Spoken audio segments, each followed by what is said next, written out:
बघा, बाल साहित्यिका गिरिजा कीर हे स्थूल वाचन आज आपण उजळणी म्हणून पाहणार आहोत, ज्याच्या लेखिका डॉक्टर विजया वाड आहेत. डॉक्टर विजया वाड यांचा परिचय असा आहे, त्या प्रसिद्ध लेखिका आहेत, बाल साहित्यिका आहेत. त्यांची कथा, कादंबऱ्या, नाटक, तसेच बालांसाठी कथा, कादंबऱ्या, नाटक अशी सुमारे 117 पुस्तके प्रकाशित आहेत.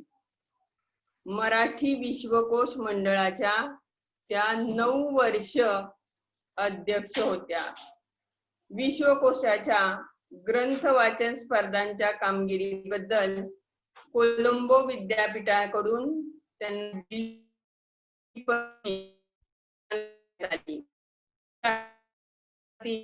महाराष्ट्र राज्य पुरस्कार, महाराष्ट्र साहित्य परिषदेचा पुरस्कार, शिक्षण क्षेत्रातला जिजामाता पुरस्कार यांसह वेगवेगळ्या 95 पुरस्कारांनी त्यांना सन्मानित करण्यात आले आहे. सन 2007 साली सांगली येथे झालेल्या मराठी बालकुमार साहित्य संमेलनाच्या त्या अध्यक्ष होत्या. त्यांचे अंतरंग, अभिनेत्री, अक्षांश, रेखांश या कादंबऱ्या, आपली माणसं, ऋणानुबंध, गप्पा गोष्टी, हृदयस्पर्शी हे कथासंग्रह प्रसिद्ध आहेत. एक हिरवी गोष्ट, तिची कहाणी, त्या तिघी ही नाटके, झिपरी, बिट्टीच्या 12 बाता या बाल कादंबऱ्या, उत्तम कथा, अद्भुत जगाच्या सफरीवर, गोष्टी घ्या गोष्टी इत्यादी बालकथा प्रसिद्ध आहेत. चिंगू चिंगम, 2 मित्र, बंडू बॉक्सर ही बालनाटके इत्यादी विपुल लेखन प्रसिद्ध आहे. आपल्याला जेव्हा आपण परीक्षा घेणार आहोत यावर आधारित, तेव्हा आपल्याला हे कथासंग्रह, त्यांचा परिचय माहिती असावा आणि यासाठी आपण तो परिचय करून घेतलेला आहे. काही नावं वलयांकित असतात तर काही हृदयांकित असतात. म्हणजे काहींचं फक्त नाव असतं, परंतु काहींनी रसिक प्रेक्षकांच्या मनामध्ये काय केलेलं असतं की स्थान निर्माण केलेलं असतं आणि म्हणून त्यांना हृदयांकित असं म्हणतात. आणि गिरिजा की हे जे नाव आहे ते मात्र वलयांकित असून हृदयांकित आहे. म्हणजे त्यांचं नाव सर्वमुखी आहेच, परंतु त्याचबरोबर सर्व रसिक प्रेक्षकांच्या मनामध्ये त्यांनी स्थान निर्माण केलेलं आहे. हे तर त्यांच्या लेखनाचं वैशिष्ट्य आहे. कारण त्यांच्या लेखन प्रवासाला माणुसकीची किनार आहे. कारण लेखन साहित्य जे आहे हे लेखन साहित्य करत असताना त्याच्यामध्ये माणुसकीची किनार किंवा मानवता धर्म, माणुसकीला धरून लेखन असणं हे अत्यंत आवश्यक आहे आणि हे त्यांच्या लेखनामध्ये दिसून येतं. मासिके, नियतकालिके, पुस्तके, आकाशवाणी, दूरचित्रवाणी अशा सर्व माध्यमातून लीलया संचार करणाऱ्या, उत्तम कथाकथनाने मने जिंकणाऱ्या त्या लेखिका आहेत. प्रस्तुत पाठामधून गिरिजा कीर यांच्या नाटिका, चरित्रे, कथासंग्रह, बाल साहित्य यांची डॉक्टर विजया वाड यांनी रसास्वादाच्या अंगाने ओळख करून दिली आहे. म्हणजेच याच्यामध्ये जे साहित्य आहे ते गिरिजा कीर यांचं आहे आणि त्याची ओळख आपल्याला एक रसास्वाद किंवा जसं आपण पुस्तक परीक्षण म्हणतो त्या अर्थाने ओळख करून दिलेली आहे डॉक्टर विजया वाड यांनी. एखाद्या साहित्य कृतीकडे बघण्याचा आस्वादक दृष्टिकोन विकसित होण्याच्या उद्देशाने प्रस्तुत पाठ समाविष्ट करण्यात आला आहे. म्हणजे या पाठाचं वेगळेपण, या पाठाचं वैशिष्ट्य, या पाठाचा दृष्टिकोन असा आहे की एखादी साहित्य कृती वाचली आणि ठेवली असं न करता आपण त्या साहित्य कृतीकडे म्हणजेच त्या धड्याकडे, त्या पुस्तकाकडे, त्या पॅसेजकडे, त्या नाटकाकडे, त्या कथेकडे आस्वादक दृष्टीने, म्हणजेच आपल्याला त्याच्यापासून आनंद घेता आला पाहिजे, आस्वाद घेता आला पाहिजे. की ते पुस्तक घेतलं, वाचलं आणि बाजूला ठेवलं असं न करता त्यातून मिळणारा जो आनंद आहे हा आनंद आपल्याला उपभोगता आला पाहिजे. आणि म्हणून एक आस्वादक दृष्टी जी आहे ही आपली विकसित व्हावी आणि जास्तीत जास्त तुम्ही पुस्तकं त्या हेतूने वाचावी, हा उद्देश या पाठामागे आहे. की आपण प्रत्येक पाठ जो पाहतो आहोत तो त्याच्यामध्ये असणारा उद्देश जो आहे हा उद्देश आपल्याला जीवनाची एक नवी दृष्टी देणार आहे, जीवनाचा नवा दृष्टिकोन त्यातून आपल्याला मिळणार आहे. आणि त्या दृष्टीने प्रत्येक पाठाकडे आपण पाहणार आहोत. की अभ्यासाला आहे म्हणून तो पाठ न पाहता आपण आपल्या जीवनामध्ये त्याचा उपयोग आपल्याला कसा करून घेता येईल या दृष्टीने आपण त्याच्याकडे पाहायचं आहे. मग आता त्यांनी सुरुवातीला काय सांगितलेलं आहे की एखाद्या पुस्तकाचा रसास्वाद घ्यायचा म्हणजे काय करायचं, एखाद्या पुस्तकाचं परीक्षण करायचं म्हणजे काय करायचं. तर त्यासाठी काही त्यांनी मुद्दे आपल्याला दिलेले आहेत बघा. की आपल्याला एखादी गोष्ट आवडली किंवा नाही आवडली तर त्या आवडीनिवडीचं विश्लेषण आपल्याला करता यायला हवं. म्हणजे बऱ्याच वेळा एखादी कथा आवडते, एखाद्या वेळेस नाही पण आवडत. मग का आवडते तेही सांगता आलं पाहिजे, का नाही आवडली तेही आपल्याला सांगता यायलाच हवं. की त्या गोष्टीच्या चांगल्या गुणांचे आणि दोषांचे विवेचन करता यायला हवे. म्हणजे त्याच्यामध्ये चांगले, प्रत्येक गोष्टीमध्ये जसे चांगले गुण असतात तसा एखादा वाईट गुणही असू शकतो. मग आपल्याला त्याच्यामध्ये असणारे दोष आहेत ते दोष देखील सांगता यायला हवे. एखादं पुस्तक तुम्हाला खूप आवडलं तर त्यातल्या कोणत्या गोष्टी खूप आवडल्या हे मांडणं म्हणजे रसास्वाद. आणि एखादी गोष्ट आवडली आणि काही गोष्टी नाही आवडल्या तरी देखील चिकित्सकपूर्ण, अभ्यासपूर्ण विश्लेषण आपल्याला करता आलं पाहिजे. आणि त्यालाच समीक्षा असं म्हणतात. म्हणजे कोणत्याही साहित्य कृतीची, कलाकृतीची समीक्षा करण्याची पहिली पायरी कोणती आहे तर त्या साहित्य कृतीचा रसास्वाद घेणे. म्हणजेच कोणत्याही कलाकृतीचा आस्वाद घेताना पुढील मुद्दे आपण लक्षात घेणे आवश्यक आहे. मग पहिली गोष्ट कोणती आहे तर त्या पुस्तकाचा वाङ्मय प्रकार कोणता. म्हणजेच कथा आहे, कादंबरी आहे, नाटक आहे, काव्यसंग्रह आहे, ललित आहे, कोणता काव्य प्रकार आहे हे आपल्याला पहिल्यांदा सांगता आलं पाहिजे. पुन्हा नंतरचा मुद्दा काय आहे तर पुस्तकामध्ये असणारी व्यक्तिरेखा आणि त्याच्यामध्ये त्या स्वभावामध्ये भारावून टाकणारे विषय. की काही पुस्तकं जी आहेत, कथा आहेत, त्या कथांमध्ये असणारी जी व्यक्तिरेखा साकारलेली आहे लेखकांनी, ती व्यक्तिरेखा साकारत असताना आपल्याला त्या व्यक्तिरेखेचा असणारा जो स्वभाव आहे तो स्वभाव विशेष का आवडला हेही आपल्याला तिथं नमूद करता आलं पाहिजे. व्यक्तिरेखा सहजपणे खुलल्या की बारकावे कृत्रिमतेने टिपले आहेत. म्हणजेच एखादी जी व्यक्तिरेखा आहे ती व्यक्तिरेखा रेखाटत असताना ती सहजरित्या रेखाटलेली आहे की ओढून ताणून, की एखादा स्वभाव नसेल तरी सुद्धा ओढून ताणून त्याच्यामध्ये कुठे कृत्रिमता आणलेली आहे का हे देखील आपल्याला पाहता आलं पाहिजे. कथानक आकर्षक आणि उत्कंठावर्धक आहे का. म्हणजे जी कथा आपण पाहणार आहोत ती कशी आहे, आकर्षक आहे का, वाचत राहावी अशी आहे का, त्याचा शेवट काय असेल अशा प्रकारची उत्कंठा आपल्या मनामध्ये लागून राहिली आहे का हे देखील पाहावं लागेल. अन्यथा सुरुवात केली की जर आपल्याला शेवट समजत असेल तर मात्र काय रे की मग ती कथा आपण संपूर्ण वाचणारच नाही. पण शेवट काय असेल हे आपल्याला काय केलं पाहिजे की पाहता आलंच पाहिजे किंवा ते आपल्याला पुढे वाचावीच वाटली पाहिजे अशा पद्धतीची कथा आहे का हा विचार असला पाहिजे. काव्य संग्रह असल्यास कवितांचे भाव सौंदर्य, विचार सौंदर्य व अर्थ सौंदर्य कशातून जाणवते.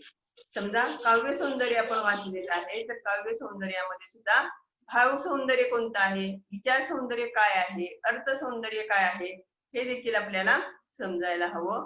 अशा पद्धतीनं ते पुस्तक आहे का याचा विचार केला पाहिजे. लेखकांची भाषा शैली कशी आहे. म्हणजे बऱ्याच वेळा काय असतं की लेखन हलकं फुलकं असलं तर ते सहज समजतं.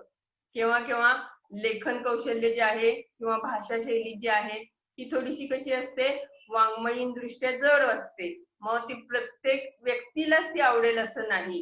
आता हलकं फुलकं वाचायला बऱ्याच जणांना आवडतं, परंतु काही ज्या लेखनाच्या पद्धती आहेत किंवा जे लेखन आहे ते कसं आहे, अलंकारिक आहे, काही भाषा जड भाषेमध्ये असतात. मग अशा वेळी आपल्याला तो वाङ्मय प्रकार किंवा ते पुस्तक बऱ्याच वेळा वाचत असताना कंटाळा सुद्धा येऊ शकतो. मग असं काही आहे का? पुस्तकाच्या सुरुवात आणि शेवट आकर्षक आहे का? की पुस्तक हातात घेतल्यानंतर लगेच ते वाचायला सुरुवात करावी अशा पद्धतीने सुरुवात आहे का? आणि त्याच्यानंतर जो शेवट आहे तो शेवट आपल्याला लगेच आपण जर केव्हा असंही होतं की एखाद्या पुस्तकाची सुरुवात वाचतो, शेवट वाचतो, तर प्रत्येकाची वाचण्याची पद्धत वेगळी असते. मग कोणी कोणी असंही करतं की सुरुवात छान तर दिसते, शेवट तर आधी वाचूया. अशा पद्धतीनं मग सुरुवात आणि शेवट चांगला आहे का याचा देखील आपण विचार केला पाहिजे. पुस्तकातून मिळणारे मूल्य, सगळ्यात महत्वाची गोष्ट म्हणजे जे पुस्तक आपण वाचणार आहोत त्यातून आपल्याला कोणतं मूल्य मिळालेलं आहे, कारण हे मूल्यच आपल्या जीवनामध्ये आमूलाग्र बदल घडवून आणणार असतं. आणि म्हणून हे मूल्य, संदेश, त्यातून आपल्याला काही संदेश मिळालेला आहे का, उपदेश मिळालेला आहे का, तर कथानक आणि त्यातला आशय, कथानकाचा विषय या सर्वांचा मनावर एकत्रित परिणाम होतो का? एखादं पुस्तक वाचल्यानंतर त्या पुस्तकाचा आपल्या मनावर खरोखरच काही परिणाम झालेला आहे का? आणि हा परिणाम जर झालेला असेल तर आपण समजू शकतो की हे जे पुस्तक आहे हे पुस्तक कसं आहे की वाङ्मयीन दृष्ट्या समाजोपयोगी आहे. तर अशा पद्धतीने हे जे मुद्दे आहेत या मुद्द्यांचा आपल्याला विचार करून काय करायचं आहे, पुस्तक परीक्षण किंवा आस्वाद जो आहे, रसास्वाद जो आहे हा घ्यायचा आहे. आता याच्यानंतर आपण पाहणार आहोत की गिरिजा कीर यांचं बाल साहित्य. मग त्यांच्या बाल साहित्याबाबत डॉक्टर विजया वाड यांनी काय लिहिलेलं आहे बघा. तर विपुल साहित्य निर्मिती करूनही गिरिजाबाईंच्या लेखनात तोपणाचा दोष अभावानेही आढळत नाही. हे तर त्यांचं सर्वात मोठे यश आहे. म्हणजे बरंच साहित्य आपण जेव्हा काय करत असतो, वाचत असतो, तेव्हा तोपणा किंवा त्याच पद्धती किंवा तीच उदाहरणं असतात किंवा तेच शब्द असतात. काही वेळा काही शब्द बोथट असतात, मग तेच शब्द जर पुन्हा पुन्हा आले तर मग ते कंटाळवाणं होतं. परंतु गिरिजाबाईंच्या बाबतीत मात्र हा दोष अभावाने म्हणजे अजिबातच आढळत नाही. त्यांची नाटुकली आपण वाचली तर आपल्या लक्षात असं येईल की चमत्कार, अद्भुत रम्यता या साऱ्यांपेक्षा बाईंना दैनंदिन जिव्हाळ्याचे प्रश्न खूप महत्वाचे वाटतात. तेही बालकांच्या विश्वातले. त्यांच्या काही बालनाटिकांकडे मग लेखिका आपलं लक्ष वेधू इच्छितात. म्हणजे त्यांचं लेखन जे आहे ते बालविश्वातलं आहे आणि म्हणून काही बालनाटिका ज्या आहेत त्या बालनाटिकांकडं त्या आपलं लक्ष वेधू इच्छितात. मग कोणत्या त्यांच्या बालनाटिका आहेत? इटुकली पिटुकली नाटुकली हा एक बालनाटिकेचा संच आहे आणि या संचामध्ये आमच्या आपल्या गप्पा टप्पा, चला खेळू नाटक आणि सारुंकीची कहाणी, ए गेले गेले या बालनाटिका 9 ते 12 या वयोगटांसाठी आहे. म्हणजे 9 वर्ष ते 12 वर्षाचा जो वयोगट आहे त्या वयोगटासाठी या बालनाटिका आहेत. तर नीला राणीचा दरबार आणि मी कोण होणार या ज्या नाटिका आहेत या नाटिका बालवर्गासाठी आहेत.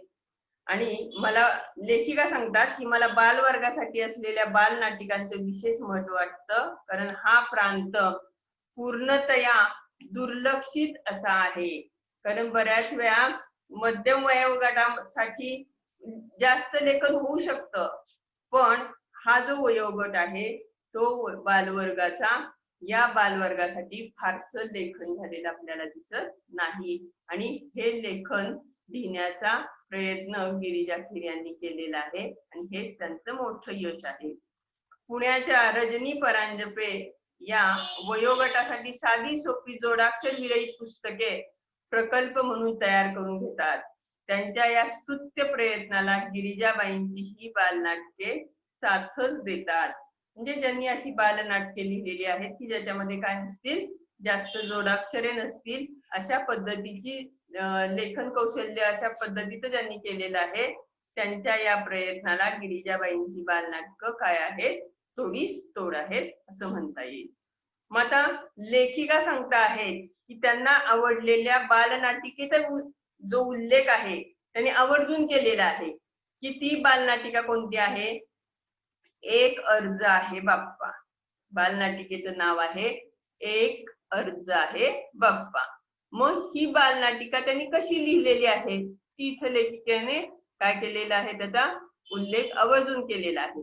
मग कसा बघा ती बालनाटिका काय आहे? सुजाता आणि सदानंद यांच्या घरात घडणारी ही गोष्ट. घरातली मोठी माणसं बाहेर गेली आहेत आणि अशा वेळी छोटी मुलं महत्वाचा विचार विनिमय करत आहेत.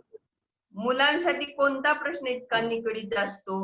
बघा की सुजाता आणि सदानंद यांचं घर आहे, त्यांच्या घरामध्ये घडणारी घटना आहे की घरामध्ये असणारी जी मोठी माणसं आहेत ती सगळी मोठी माणसं बाहेर गेली आणि मग अशा वेळी छोटी मुलंच घरात आहेत. मुलं काय विचार विनिमय करू शकतात? कोणता मुलांचा प्रश्न इतका निकडीचा असतो की ज्याच्यावर खूप त्यांना विचार करावा लागतो? तर आई बाबा शेजारी या मोठ्यांचं बॉसिंग त्यांना सहन होत नाही. की लहान मुलं जे आहेत या लहान मुलांना सगळेजणच काय करत असतात? उपदेश करत असतात. असा वाग, तसा वाग, लवकर उठ, हे खाऊ नको, हे खाल्लं पाहिजे. आणि मग मुलांना त्याचा कंटाळा येतो.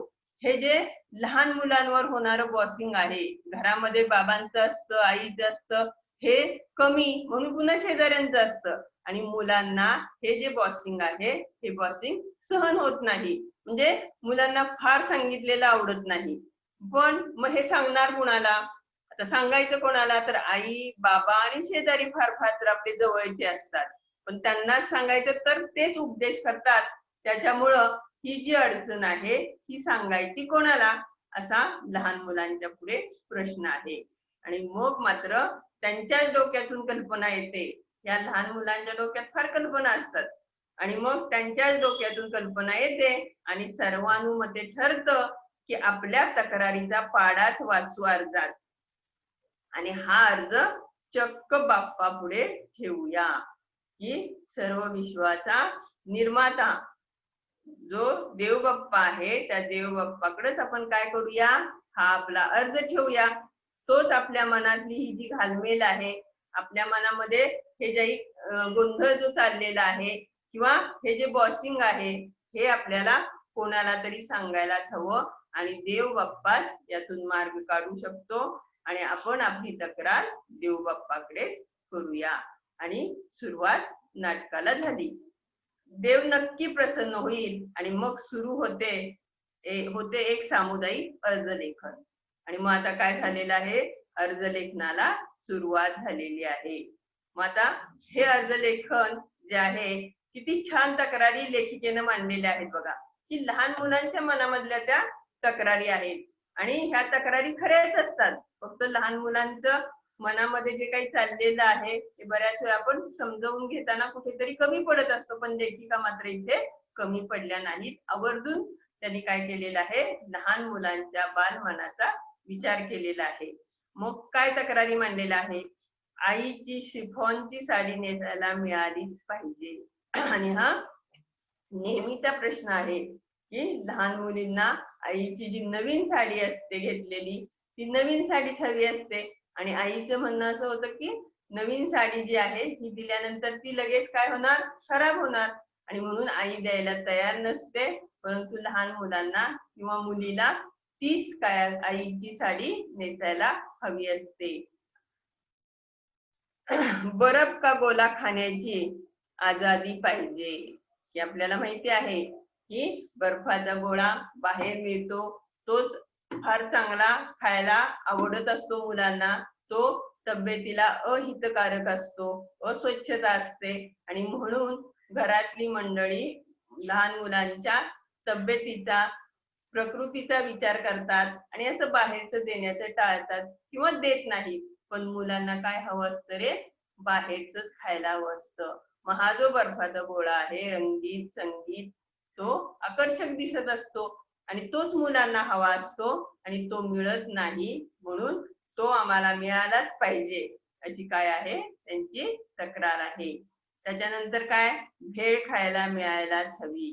की बऱ्याच वेळा घरामध्ये काही पदार्थ आई करत असते, पण आपल्याला घरातले पदार्थ नको असतात, तर आपल्याला बाहेरचे जे पदार्थ आहेत तेच हवे असतात. मग बाहेरची जी भेळ आहे ती कशी असते रे, की त्रासदायी पण होऊ शकते, पण आपल्याला तीच हवी असते आणि घरातली मंडळी बाहेरचं खायला द्यायला तयार नसतात. आणि म्हणूनच त्यांनी अर्जामध्ये ही तक्रार लिहिलेली आहे. मधु भाऊ विनया ही मित्रमंडळी कशी बाप्पाचं रूप घेऊन येतात आणि एकमेकांशी कशी भांडू लागतात. मग बाप्पा देखील कोण आहेत, त्यांच्यामधलीच मुलं आहेत. मधु भाऊ आणि विनया त्यांच्यामधलीच मुलं जी आहेत ते बाप्पाचं रूप घेऊन येतात आणि एकमेकांशी भांडू लागतात. आणि मग हा जो प्रसंग आहे इतकी गंमत येते, इतकी मजा येते. आणि मग ही जी नाटिका आहे मुलांच्या मनाच्या खिडक्या उघडण्याचं कौशल्य इथं लाभलेलं आहे, की मनात काय काय चाललेलं आहे ते त्या रूपानं बाहेर येतं. म्हणजे छोटे मोठे सारेच हा जो प्रसंग आहे या नाटिकेच्या प्रयोगामध्ये रंगून जातील. आणि नाटकाला जे दृश्य परिणाम असायला हवेत ते गिरिजाबाईंच्या नाटकात प्रभावीपणे आपल्याला दिसून येतात. म्हणजे मोजकीच पात्र आणि त्यातून जिवंत दृश्य साकार करणं आणि त्यातून बाल प्रेक्षकांची मन जिंकणं ही गोष्ट सोपी नसते. आणि ही अवघड बाब गिरिजाबाई यांनी सहजरित्या साकारलेली आहे. आणि गिरिजाबाई या सहजपणे या गोष्टी लीलया पेलतात, हे त्यांचं लेखनाचं वैशिष्ट्य आहे. आता याच्यानंतर त्यांनी बालांसाठी म्हणजे मुलांसाठी अन्य साहित्य देखील लिहिलेलं आहे. आता अन्य साहित्य लिहिण्या मागे उद्देश त्यांचा कोणता आहे बघा, की लहान मुलांच्या मनावर उत्तम संस्कार घडावे. म्हणजे मुळात लेखन करत असताना कोणता ना कोणता उद्देश त्या लेखनामागे असतोच साहित्यिकांचा. आणि इथं लेखिका ज्या आहेत त्या लेखिकांनी बालमनाचा अभ्यास केलेला आहे. आणि त्यामुळं लहान मुलं म्हणजे मातीचा गोळा असं आपण म्हणत असतो. आणि मग त्याला जसा आकार द्यावा तशी मूर्ती घडते. मग ही मूर्ती घडवत असताना त्यांच्यावरती उत्तम संस्कार घडावेत यासाठी मग त्यांनी जे लेखन केलेलं आहे किंवा जे आदर्श समोर ठेवलेले आहेत ते देखील अतिशय कसे आहेत रे, उत्तम असे आहेत. पुण्यश्लोक अहिल्याबाई होळकर, तपस्विनी अनुताई वाघ, शिक्षणवृत्ती ताराबाई मोडक या शिक्षण क्षेत्रामध्ये यांनी केलेलं काम हे कसं आहे की अतुलनीय काम आहे.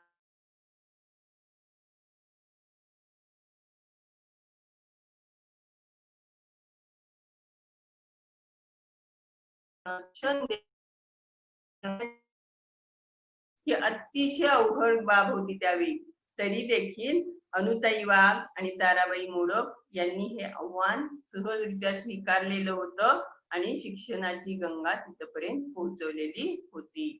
मग संत गाडगे बाबा, महात्मा ज्योतिबा फुले अशी सुंदर सुंदर चरित्र त्यांनी लिहिली आहेत.